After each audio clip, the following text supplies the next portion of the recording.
Hello, denizens of the internet. Thanks for enjoying my Green Light or Not Acolyte Episode 1 video. I've now seen Episode 2, and I thought I'd do something different from a review and hopefully provide something a bit more constructive and instructive. The show has been assailed by YouTube reviewers, and rightly so, because the first episode was awful. And no surprise, so is the second. Why is such unimaginable dreck like Rebel Moon and The Acolyte getting made? And why are they spending so much money on them? Why is the writing so bad in The Acolyte? Very simple. When you start feeling like someone is telling you a story versus you being lost in the story, that's how you can tell. There are numerous examples of writing of convenience. It is also devoid of subtext as well as urgency and gravity. You just won't care. The critics who have bent the knee in service of this wretched piece of crap should be ashamed. But it is this second episode that makes it abundantly clear that Kathleen Kennedy's goal right from the beginning of her stewardship was to kill Luke Skywalker, and by extension, any attachment we have for the Jedi. She thought she had done it with the sequels, but Rey just didn't work out. Then Favreau stuck Luke at the end of Season 2 of The Mandalorian, and we all went nuts. Kennedy must have blown a gasket. Then she tried to make the Force female with Ahsoka. Another mammoth failure. Now we have The Acolyte, where Leslie Headland has cribbed the modest beginnings of Luke and grafted them onto Osha, while using May as a way to show us how evil the Jedi are. This transparent agenda makes the first two shows utterly unwatchable. Before we get started, I just want to say that fantasy sci-fi writing is hard. You end up writing the dumbest exposition, and your actors have to make it sound real and natural. But just because you'll be talking with beasts that grunt and devices that beep, it doesn't mean you can ignore the rules of writing. Another trick in pulling off these kinds of shows is adding a sense of urgency when your characters are exchanging exceedingly dumb dialogue. Kyle Reese yelling exposition at a dumbstruck Sarah Connor while driving at full speed trying to escape the Terminator is a textbook example of how to do it. The Acolyte does not show any sense of urgency. The pace is somnolent, which is also why it's so dull. And where was the gravity in the death of Indara? Where was the funeral? If it's not that big a deal to the characters, it's not that big a deal to us. Episode 2 starts with a nice graphic of local Jedi temple. It looks more like an entrance to an apartment complex in New Jersey. We get a quick glimpse of a young waif who steals a rock from a cart or some hard object. Yes, because the entire Star Wars universe is supposed to be like Calcutta, apparently. She chucks this thing at the concierge droid, who then demands, "Who did that?" Duh. The girl is right in front of you. "Kid, the Jedi Temple isn't a place for games." The droid's intended purpose here is to make the Jedi sound mean, like your parents. By games, the droid is saying, "No kids allowed because a Jedi temple is no place for fun," followed by, "This is your last warning." How does this droid, stuck in a wall, plan on following through with its threat? Leak oil all over the girl? It's imitation Star Wars. We see our tiny assassin in the shadows toss some glowing red hockey puck at the entrance droid. It magnetically sticks to it, causing it to retract, whereby the entrance opens. The waif is paid for having distracted the droid because Evil May is not entirely a mean assassin, and the show will need the waif later. That is the only purpose for this scene, as Tiny Assassin could have just tossed the red glowy thing from the start, and, as you'll see, didn't need to go through the front entrance at all. But how does disabling a security device cause an entrance to automatically open? You'd think it would be stuck shut. No matter. Never mind. Evil May must hide from the Jedi in the temple, but not from this particular one she manages to just walk by for some reason. She finds Torben without issue. The second Jedi apparently she must kill? How did she know Torben was in there? Was he a site of attraction on Google Maps? And what makes this a Jedi temple anyway? Where are the breakout seminar rooms? Heating leftovers with your lightsaber. We learn nothing about the Jedi here. Properly written, there should have been several obstacles for Evil May, to overcome before reaching Torben. But there he is, floating like the underdog balloon at a Macy's Day Parade. Evil May tells him, "We have unfinished business." What business? She hasn't seen him in 15 years. "Attack me with all your strength." Is this supposed to be her, "My name is Inigo Montoya. You killed my father. Prepare to die" moment? Is this some kind of not firing the first shot thing? Oh, right. She's the nice assassin. But Torben is ambivalent and seemingly defenseless. So Evil May punches and kicks him? Oh, that's nice. But her attacks are deflected by an impenetrable force shield. Is that a thing in Star Wars? The attack makes noises. The Force always had broadcast properties. Why doesn't this alert Jedi in the temple? Oh, right, convenience. Finally, she pulls out her daggers. So far, I'm not impressed with Evil May's Jedi Master assassin skills, even though she did kill off Trinity. She chucks a dagger that bounces off, then tries to force it through. After making enough racket to scare a raccoon, Olega is heard yelling, "There's been a break-in! Check the entire temple!" Yes, we need the word entire, just in case they only check the gift shop. But he arrives too late. Evil May has scooted up through the skylight. Olega thinks, did someone escape through the skylight? Perhaps we should lock it. And I'm thinking, why didn't Evil May come in that way the first time and avoid all detection? Oh, because we'll need the waif later. That's convenient. Back on the icy planet, Not May is lying down and notices the Padawan is having trouble with her gear. "One of the flay rods has gone out askew in the treadle." Not May then says, "You could try repolarizing the power coupling." Thank God she doesn't need a General Motors scanner with an ODB2 connector. This works, of course, and the Padawan says, "Thanks. Ye must be a pilot then." Nope. This line is meant to parallel Luke Skywalker's life, the poor, lonely moisture farmer with a dream. "Whoa, that's dangerous." Not for a lesbian Luke Skywalker. Then we cut to another conversation where everyone is just standing about. Designated bad cop Yord says, unprovoked, "I must protest over not restraining the prisoner. She has escaped once before." "Why are you such an asshole? Even if her sister was alive, May would not have the training to defeat a Jedi Master. Not May hasn't trained in 6 years." Let's say this twin theory holds true.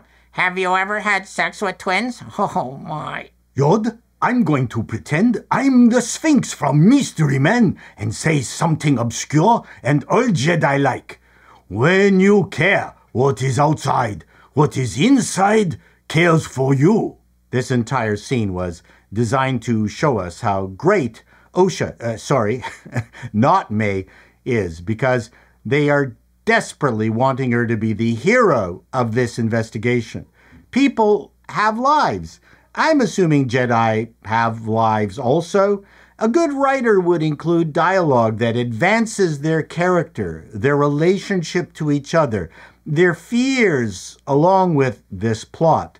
Then, here, Vernestra, which sounds very much like a vaginal cream, discovers Not May has a twin. Yes, Saul thought she had died. And then he presumes May is responsible, or evil May is responsible for Indra's death based on the bar owner's identification of Not May in episode 1.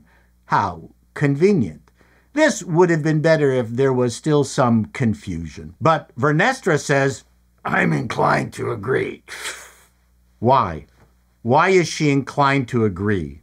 Because there has been another incident? A suspect matching Not May's description broke into a local Jedi temple. Of course, she couldn't be in two places at the same time, except for one small problem I'll tell you later. Saul asks, would you like me to investigate? Yes, of course, you numbskull. This crew is acting like the Marx Brothers version of Jedi 5-0. It would have been better that this remain a mystery for a little longer, where they follow up on the leads like cops do, confirming Not May is not the killer so quickly makes the show less urgent. There is no hustle. Vernestra says, take Not May with you. She could be an asset. How the freaking 3 moons of Tatooine does she know this? Asset how? I don't even know if she's a she. They set a course for Olega. Yord questions it. Not May says, Torben is on Olega. Who is Torben? How does Not May know he is on Olega? Yord goes bad cop. We're not escorting the prisoner back to ...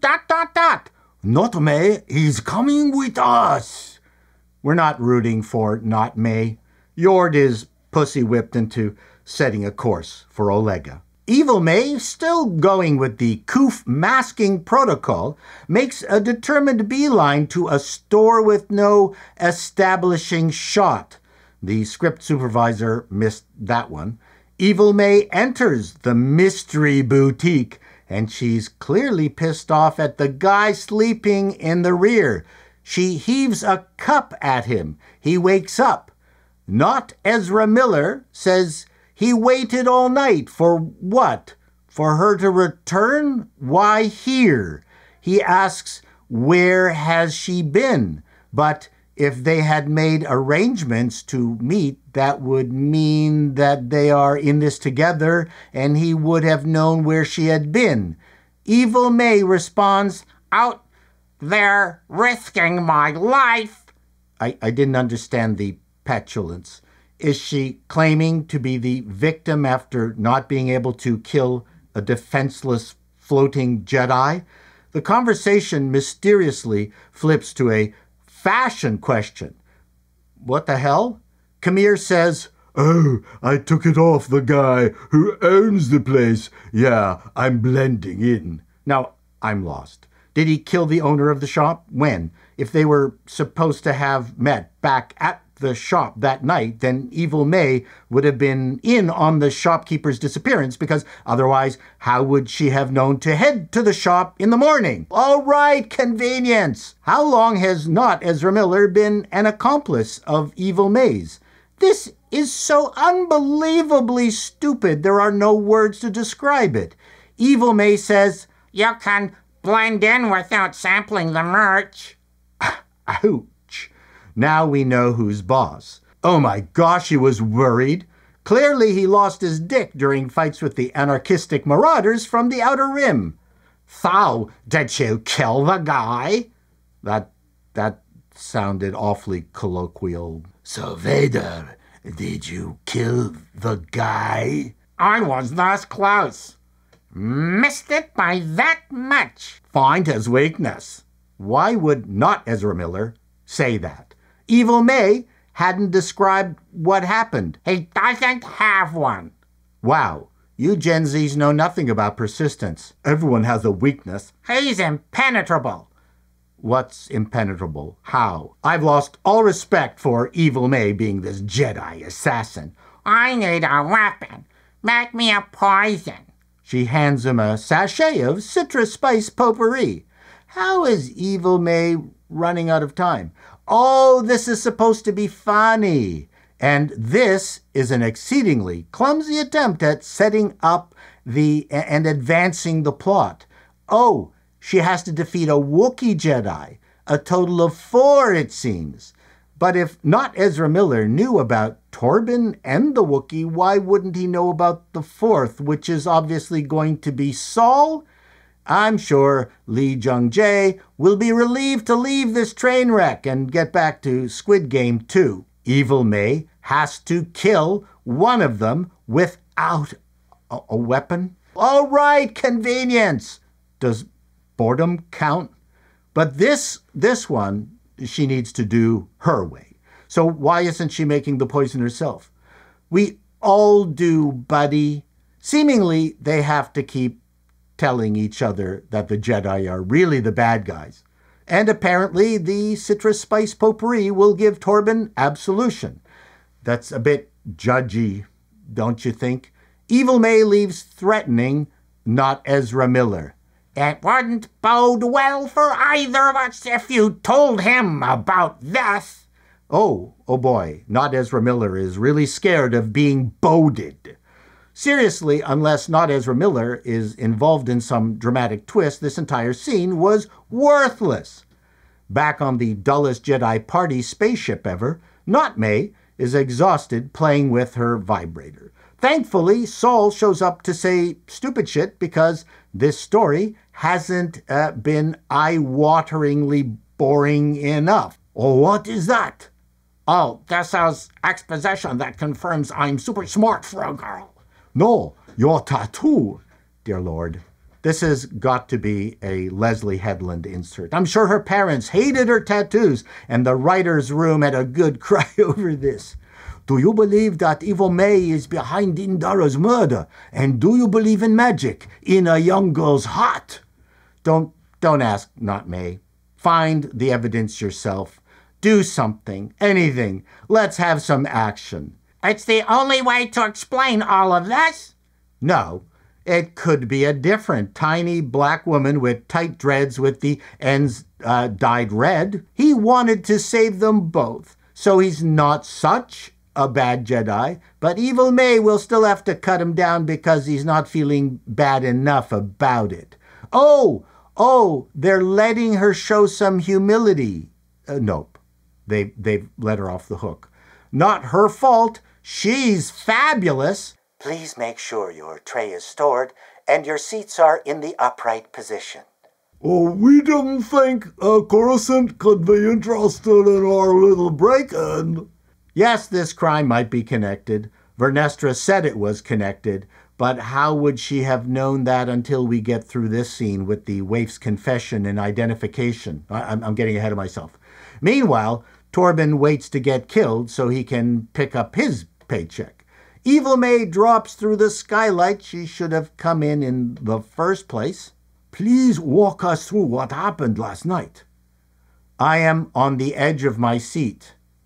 There was no one in the temple, but we conveniently caught this little scoundrel messing around our portcullis. All right, convenience. Okay, how? If I was this kid, I would have booted it far away. Didn't that red hockey puck fry the droid?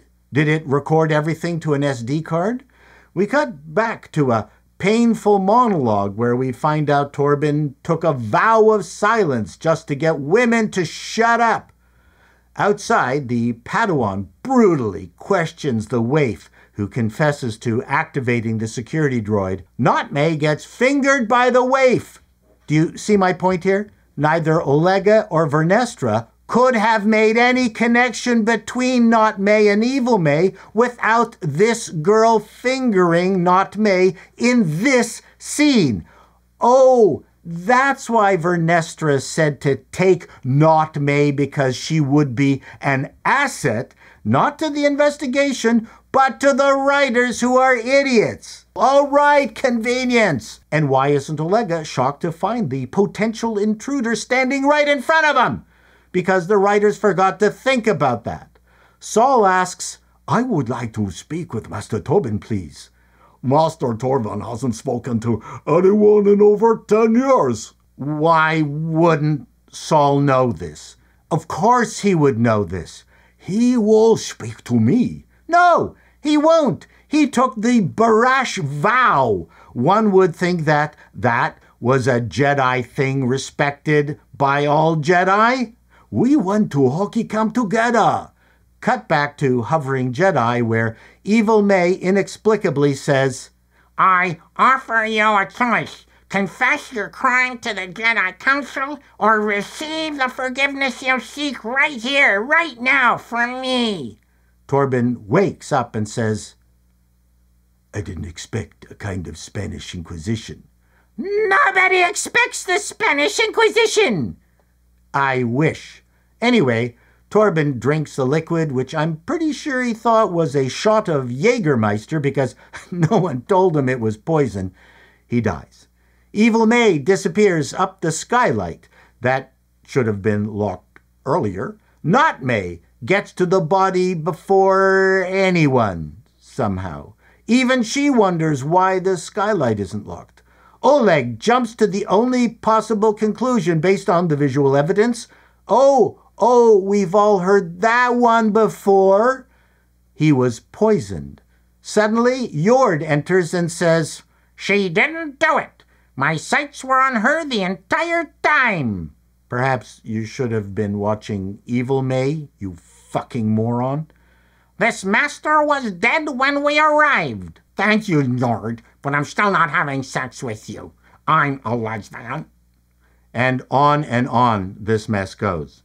I'm stopping here for both yours and my sake. This moronic nonsense gets worse. Look, you can find plot holes in everything, but the writing here is terrible. The consequences aren't grave enough, the danger non-existent. The characters are not interesting. Generally speaking, lines should not be interchangeable.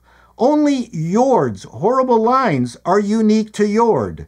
Just because this is Star Wars, there's no reason this couldn't have had the pace and style of a Tarantino film with snappy dialogue unique to the time and place. No one is having fun here, least of all us.